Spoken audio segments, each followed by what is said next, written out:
Hello, welcome back to DC Vagaman.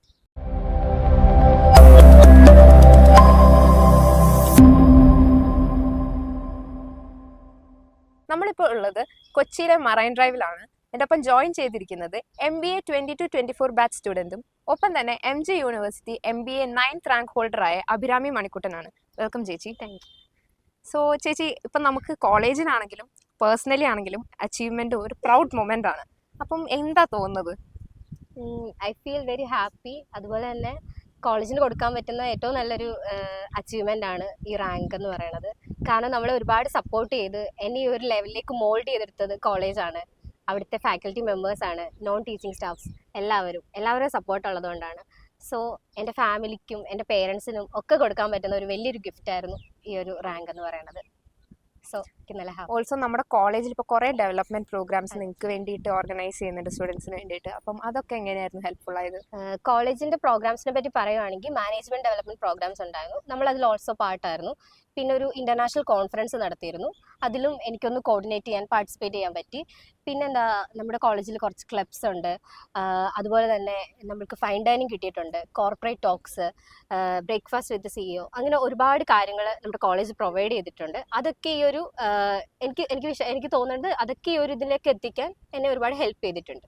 നമ്മുടെ college residential campus ആണ്. അപ്പം പലരും വിചാരിക്കുന്നുണ്ടാവും മടുപ്പുണ്ടാവും എന്നൊക്കെ. അപ്പൊ ചേച്ചിക്ക് എങ്ങനെയായിരുന്നു? ഇപ്പൊ സ്റ്റഡീസിലാണെങ്കിലും അതൊരു മടി പിടിക്കാനൊരു ചാൻസ് ഉള്ളൊരു ഇതായിരുന്നു?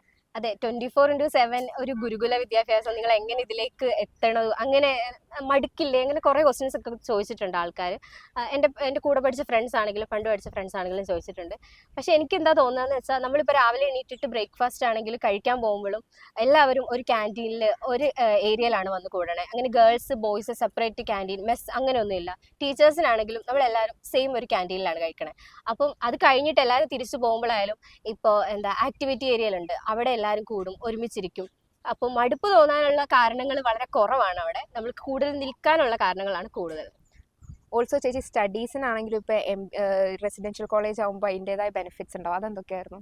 അതെന്ന് വെച്ചാൽ നമ്മുടെ ഫാക്കൽറ്റി മെമ്പേഴ്സ് 24/7 കോളേജിൽ അവൈലബിൾ ആണ്. അപ്പോൾ നമുക്ക് എന്തെങ്കിലും ഡൗട്ട്സ് ഉണ്ടെങ്കിൽ അപ്പം തന്നെ പോയി ക്ലാരിഫൈ ചെയ്യാം. അതിന് വേണ്ടിയിട്ട് ഒരു രാവിലത്തേക്ക് അല്ലെങ്കിൽ എന്താ പറയുക, ഒരു കോളേജ് ടൈം അതിന് വേണ്ടിയിട്ട് അങ്ങനെ വെയിറ്റ് ചെയ്യേണ്ടി വരില്ല നമ്മുടെ റെസിഡൻഷ്യൽ ക്യാമ്പസ് ആയതുകൊണ്ട്.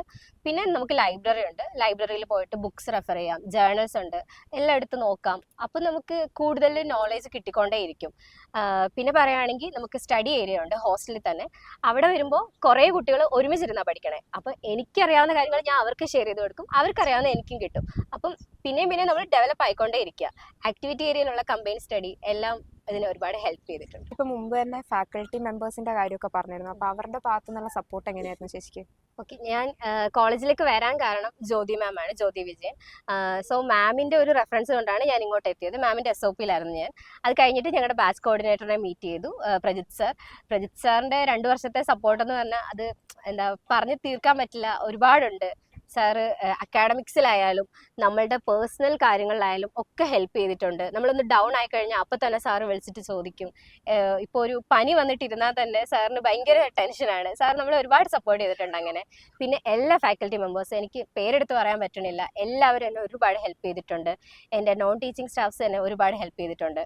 പിന്നെന്താ, പ്രിൻസിപ്പൽ മാം എനിക്ക് മെയിനായിട്ട് പറയണം. കാരണം ഞാൻ 2 വർഷം അവിടെ പഠിച്ചതിൽ എനിക്ക് ഒരു പ്രിൻസിപ്പൽ എന്നൊരു പൊസിഷൻ ഉണ്ട് മാമിൻ്റെ അടുത്ത് ഇത്ര ഒരു കണക്ഷൻ തോന്നിയിട്ടുണ്ട്. കാരണം മാം, എനിക്കറിയാം മാം ഒരു ഹയർ പൊസിഷനിലാണ് ഇരിക്കുന്നതെങ്കിലും മാമിൻ്റെ അടുത്ത് നമുക്കൊരു എന്താ പറയുക, നല്ലൊരു കണക്ഷൻ കിട്ടും. മാം നമ്മളെ അതുപോലെയാണ് കൂൾ ചെയ്യുന്നത്, കംഫർട്ട് ചെയ്യുന്നത്. പിന്നെ എന്നെ എപ്പോൾ കണ്ടാലും നന്നായി പഠിക്കണം, ഒരുപാട് നമുക്ക് മോട്ടിവേറ്റ് ചെയ്യാറുണ്ട് മാമിലൂടെ. പിന്നെ പിന്നീട് ജോയിൻ ചെയ്ത സാറ്, ഡയറക്ടർ സാർ, നമ്മൾ ഒരു ഫസ്റ്റ് ഇയർ ആ ഒരു ടൈം കഴിഞ്ഞപ്പോഴാണ് സാറ് ജോയിൻ ചെയ്തത്. സാറിൻ്റെ സപ്പോർട്ട് എന്ന് വെച്ചാൽ വളരെ വലുതായിരുന്നു. സോ എനിക്ക് എല്ലാവരോടും താങ്ക്സ് ആണ് പറയാനുള്ളത്. വന്നപ്പോൾ ചേച്ചിക്ക് പ്രതീക്ഷിച്ചിരുന്നു ഇങ്ങനെ ഒരു റാങ്ക് അച്ചീവ് ചെയ്യാൻ പറ്റും എന്നുള്ള? ഒരിക്കലും ഇല്ല. ഞാൻ ഒരിക്കലും അങ്ങനെ ഒരു ഹോപ്പിലേ അല്ല വന്നത്. കോളേജിൽ വന്നു, MBA പഠിച്ചിട്ട് ഇറങ്ങണം, അത്രേ ഉള്ളൂ. ജസ്റ്റ് അത്യാവശ്യം നല്ല രീതിയിലൊരു മാർക്ക് വാങ്ങിച്ചിട്ട് ഇറങ്ങണമെന്ന്. ബട്ട് എൻ്റെ ഫസ്റ്റ് സെമ്മിൻ്റെ റിസൾട്ട് വന്നതിന് ശേഷം ആദ്യത്തെ സെമ്മിൽ എനിക്ക് കോളേജിൽ ഫസ്റ്റ് ഞാനായിരുന്നു. അപ്പോൾ എല്ലാവരും വന്നിട്ട് ഒരുപാട് സപ്പോർട്ട് ചെയ്യാൻ തുടങ്ങി. ടീച്ചേഴ്സ് ആണെങ്കിലും കൂടുതൽ നമ്മളിലേക്ക് ഫോക്കസ് നമുക്ക് കിട്ടി, ഒരുപാട് നമ്മൾക്ക് അവർ സപ്പോർട്ട് ചെയ്തു. അപ്പോൾ അതൊക്കെ കൊണ്ടാവാം ഈ റാങ്ക് മേടിക്കാൻ കാരണമായത്. ഇപ്പൊ ചേച്ചി ഒരു ക്ലബിന്റെ കോർഡിനേറ്ററും കൂടിയാണ് അതെ, DC ഫിൻസ്. അപ്പം എങ്ങനെയായിരുന്നു അക്കാഡമിക്സും അതല്ലാതെ ഈ ക്ലബിന്റെ കാര്യങ്ങളും ഒക്കെ ഒരേപോലെ കൊണ്ടുപോയത്? DC ഫിൻസിന്റെ കാര്യത്തിലേക്ക് വരുവാണെങ്കിൽ ഞാനാണെങ്കിൽ നമ്മുടെ കോളേജിൽ സ്ക്രീനിങ് കഴിഞ്ഞിട്ടാണ് ക്ലബിലേക്ക് ഇൻട്രൊഡ്യൂസ് ചെയ്യുന്ന ഒരാളെ. അപ്പം ഞാൻ ഫസ്റ്റ് സ്ക്രീനിങ്ങിന് ഇല്ലായിരുന്നു. അതുകൊണ്ട് എന്താ പറയുക, ആ ഒരു ഇതിലേക്ക് നിൽക്കാൻ പറ്റില്ല. പിന്നെ സെക്കൻഡ് സ്ക്രീനിങ്ങിലാണ് ഞാൻ വന്നത്. അപ്പോഴാണ് എനിക്ക് DC ഫിൻസിലേക്ക് സെലക്ഷൻ കിട്ടിയത്. അങ്ങനെ DC ഫിൻസിലേക്ക് വന്നു. അവരെന്നെ അതിൻ്റെ കോർഡിനേറ്റർ ആക്കി. എന്താ പറയുക, ഒരുപാട് പ്രോഗ്രാംസ് നമ്മൾക്ക് കോർഡിനേറ്റ് ചെയ്യാൻ പറ്റി. എങ്ങനെ മാനേജ് ചെയ്യണം, കോസ്റ്റ് മാനേജ് ചെയ്യുന്നത് എങ്ങനെയാണ്, ടൈം മാനേജ് ചെയ്യുന്നത് എങ്ങനെയാണ്, കുട്ടികളെ എങ്ങനെ ഒരുമിച്ച് കൊണ്ടുവരാം ഒരു പ്രോഗ്രാമിലേക്ക്, അതൊക്കെ നമ്മൾ ക്ലബിന്റെ ഒരു ഇതുകൊണ്ടാണ് എല്ലാം പഠിച്ചത്. ഇപ്പൊ MBA പഠിക്കുന്നവരോട്, അതായത് ഇപ്പൊ റാങ്ക് കിട്ടി, അപ്പൊ എന്താണ് അവരോട് പറയാനുള്ള ഒരു ഇൻസ്പിറേഷൻ പോലെ? ഇൻസ്പിറേഷൻ എന്ന് പറഞ്ഞാൽ എന്താ, നമ്മൾ നല്ലൊരു ഹാർഡ് വർക്ക് ഇട്ടത് കൊണ്ടാണ് നമുക്ക് ഒരു റിസൾട്ട് കിട്ടിയത്. ഞാൻ ഇപ്പോഴായാലും എന്നെ കറന്റ് വർക്ക് ചെയ്യുന്ന ജോബിലായാലും അത്യാവശ്യം നല്ല രീതിയിൽ ഹാർഡ് വർക്ക് ചെയ്യുന്നുണ്ട്. അപ്പം നമ്മുടെ ലൈഫ് എന്ന് വെച്ചാൽ പഠിച്ചുകൊണ്ടേ ഇരിക്കുകയാണ്. പുതിയ കാര്യങ്ങൾ ഇപ്പോഴും ഞാൻ പഠിക്കുന്നുണ്ട്. കാരണം എനിക്കറിയാത്ത ഒരുപാട് കാര്യങ്ങളുണ്ട് ജോലിയിൽ.